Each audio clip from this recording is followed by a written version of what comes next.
If YouTube voice search or the microphone function is not working on your Samsung Smart TV's YouTube app, it doesn't register your voice, and even when you're holding down the microphone button and speaking into it, nothing happens and it shows something went wrong, still not working, try again, or couldn't hear you, then let me show you the updated and working way to use YouTube voice search on your Samsung Smart TV.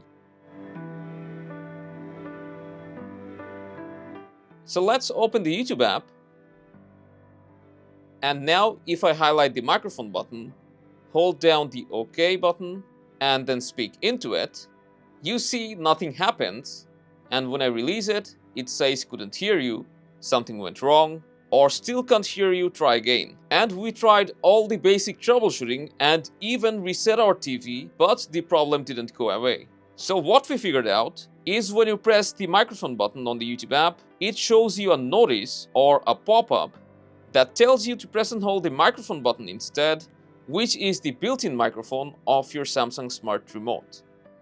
And this will enable Bixby. If you haven't set it up already, then just go through the setup process, and after it's set up, we can relaunch YouTube, and now we will press the microphone button to open Bixby and then speak aloud what we want to search on YouTube. For example, Fix 369.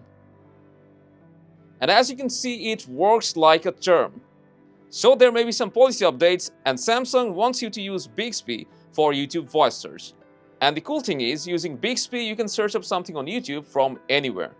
For example, from the home screen, I can press the microphone button and say, search Fix 369 on YouTube.